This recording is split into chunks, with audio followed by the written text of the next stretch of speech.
ఏంటి పల్నాడు జిల్లా నరసరావుపేటలో political heat పెరిగింది. నియోజకవర్గ అభివృద్ధిపై ఎమ్మెల్యే అరవింద్ బాబు, మాజీ ఎమ్మెల్యే గోపిరెడ్డి శ్రీనివాసరెడ్డి మధ్య సవాళ్లు ప్రతిసవాళ్లు పీక్స్ కి చేరుకున్నాయి. కోటప్పకొండ వెళ్లేందుకు ఇంటి నుంచి బయటకు వచ్చిన మాజీ ఎమ్మెల్యే గోపిరెడ్డి శ్రీనివాసరెడ్డిని పోలీసులు అడ్డుకున్నారు. ఆయన్ని తిరిగి ఇంట్లోకి పంపించారు. కోటప్పకొండలో మధ్యాహ్నం 12 గంటలకు బహిరంగ చర్చకు సిద్ధమంటూ ఓపెన్ ఛాలెంజ్లు విసురుకున్నారు. దాంతో పోలీసులు అలర్ట్ అయ్యారు. బహిరంగ చర్చలకు ఎలాంటి అనుమతులు లేవని తేల్చి చెప్పారు. ముందస్తు జాగ్రత్తగా అరవింద్ బాబు, గోపిరెడ్డి శ్రీనివాసరెడ్డి ఇళ్ల దగ్గర భారీగా పోలీసులు మోహరించారు.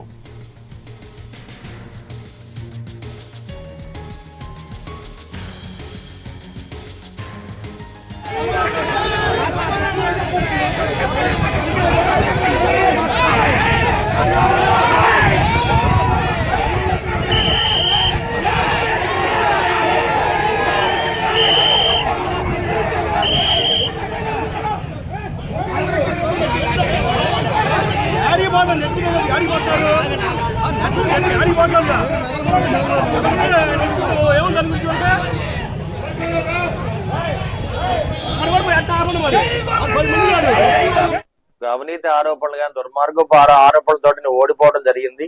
మళ్ళీ ప్రజల్లో తిరిగే అర్హత నీకైతే లేదు. నేనైతే ఛాలెంజ్ చేసి చెప్తున్నాను, మళ్ళీ నర్సరావుపేట ఎమ్మెల్యేగా చదలవాడ అరవింద్ బాబు మళ్ళీ గెలుస్తాడు.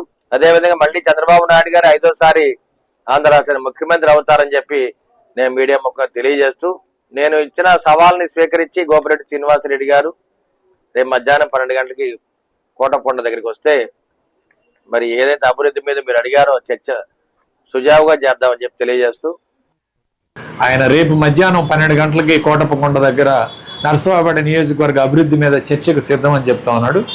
నేను కూడా సిద్ధం. వైఎస్ఆర్ కాంగ్రెస్ పార్టీ ప్రభుత్వ హయాంలో 2019 నుంచి 24 మధ్యలో మేము చేసిన అభివృద్ధి మీద మేము చర్చకు సిద్ధంగా ఉన్నాను. తప్పకుండా నేను 12 గంటలకి కోటప్పకొండ వస్తాను.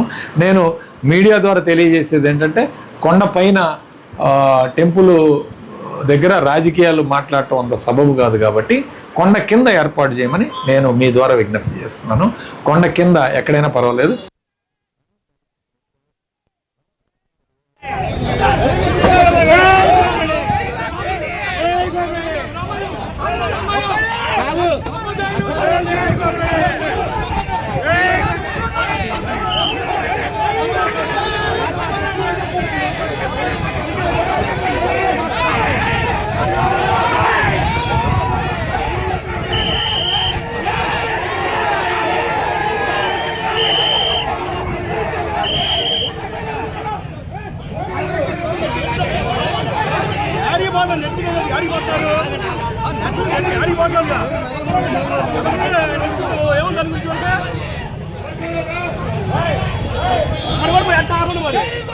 మరి